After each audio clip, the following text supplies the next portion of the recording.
Analytical thinking is often also an advantage of autism. The reason for this is because people with autism tend to be drawn towards situations of order, organization, and routine. They like to basically break down or approach activities and tasks in a very methodical and systematic manner, and then break it down further into manageable steps. Now, that's a lot of words, but what I mean is, for instance, if I were to go about my daily routine, it's not just a routine. It's something that I feel like I have to conform to every day, so I know what's going to happen, so I'm not surprised by anything, so I don't find anything too overwhelming. Now, that may sound a bit rigid, that may sound even a bit boring, but I actually find it really beneficial and really helpful, especially when I want to be productive, because on the other side of things, I have ADHD, and one big thing with ADHD is procrastination. You may have the potential, you may have the talent for something, but it's really hard sometimes to initiate or apply that talent in a productive way. So, in terms of my autism, I'm very, very, very fond of having a sort of routine in place that I understand that works best for me. For example, if I'm told I need to write an essay and it's 1,000 words, I won't just leave it last minute and write it all down at once, and I won't start early in the week and just write whenever the hell I feel like it. I will designate or work out how many words, so it's 1,000 words I need to do, how long I have, say if I have a week, and then I'll go, right, so every day from Monday to Friday, I'm going to write 200 words. That's not a lot of words to write in one day. So then once I've written those 200 words, I know I've done something. I feel achieved, I feel like I've been productive and effective in what I'm supposed to do. Now, that also means then that I would have the weekend, so Saturday and Sunday off, and I wouldn't have to worry, I wouldn't have to stress, because I know I've done it. Or if I feel nervous about something in the essay, then I can go over it and edit it. Now that's just like a sort of broad sense. In terms of the daily routine, at the moment, what I do is there are lots of things that I want to do, little hobbies or little things I find entertaining that I want to do throughout the day, whether it be watching TV or playing games.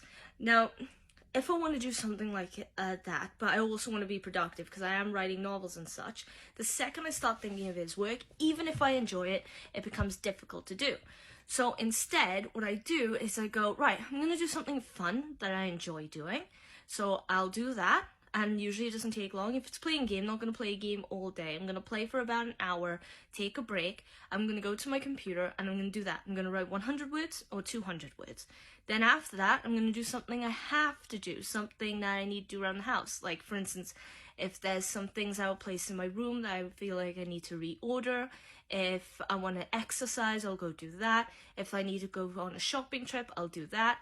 Then I'll come home or go back to my laptop and write another 100 or 200 words. Then do something fun, something hobby-based, again, and then 100 or 200 words.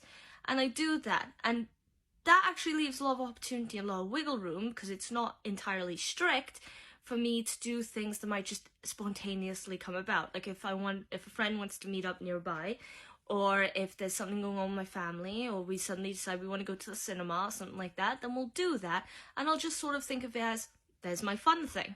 Now, that's just a broad thing, but in terms of analytical thinking, it's not just that. It's also when it comes to problem solving, things that involve numbers or coding. For instance, lots of people with autism who have analytical thinking as one of their advantages tend to be really good at things like science, marketing, engineering, mathematics, because there's a certain ordered approach to it. Think about it like this, and if you do English as a subject, a lot of that comes down to your own interpretation about things. How you feel about the book, you can basically contest against what someone else has said, or you can come up with your own theories. It's a very vague area. There is no fact to it. There's just what you think and what you believe. The only facts that are involved are anything about the author's life, you know, things like where they were born and what their living situation was, or if they said they based the book on something. But when it comes to science, mathematics, there's a clear answer to get to every time. There's all sorts of different ways to get there, different equations to use, different experiments and such, different methods, but at the end of the day, there is one answer. It's all factual, and when you get that in your head, it's stuck there. So people with autism who are good at science and engineering and stuff, they like that because it's ordered, it's structured already. They don't need to order it themselves. That just kind of makes it even easier in a way. And a lot of time that leads to the misconception that they're just innately super geniuses or super intelligent. It's not really that. It's just their brain is hardwired to take those analytical aspects and really hone in on them, really get them stuck in their head easily because they're drawn to that anyway. I'm not great at math and science, so I'm gonna say, right, all these advantages with autism, it does depend on the individual. Not everyone with autism is going to be great at this and that and this, but they're going to be good at that, maybe not so good at that, and so on. It depends on you as a person. For me, it's the aspects of memory and imagination and problem solving that tend to stand out the most from what I've noticed in myself. For my brother, it's more analytical things that make sense, structured and ordered. Boom, he's got it in his head. But he's also got the imagination side of things, which can also come into play in analytical thinking because you're kind of thinking out of the box to come to a conclusion or to come to an idea. It's not that different in a way. So essentially, yes, analytical thinking is a big advantage of autism, you know, if that's something that stands out for you. And it can really, really help you go far in certain careers or in certain areas of expertise, even if it's something smaller, like working at a shop or something, or I don't know, if it's just in general, if you're in the education system for a long periods of time, you know, you're in comp and then you're in high school or you're in college, university, it comes into handy in a lot of daily scenarios. So, and that's why it's such a big thing. And like I said, it even helps with your daily routine. It helps you feel like you have some sort of control in a world that otherwise seems very nonsensical or very chaotic to you. And for me, a lot of the time, I look at the world and I think, that doesn't make sense. Why doesn't it make sense? Am I the only person who thinks it doesn't make sense?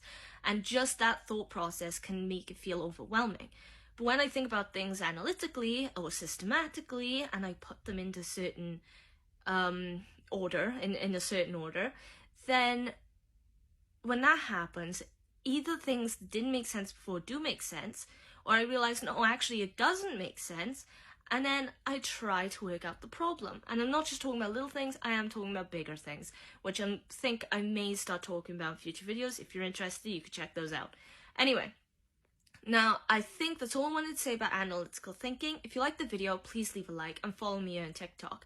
If you have any questions or requests for future videos, please put that in the comments. I will answer and address all of them. No joke, literally all of them. Besides that, put thoughts and opinions in there as well, because they're more than welcome. Or subscribe to the YouTube channel if you're interested as well, because I'm on there as, with the same name I have on here, though I may change the name, but you'll notice that if I do. So, and besides that, repost a video, because it helps my channel, it helps me stay motivated, but it also raises awareness, and that's really what's most important. So, with all that said, other than that, hopefully I'll see you in the next video. Otherwise, enjoy your day, and I'll see you soon. Bye!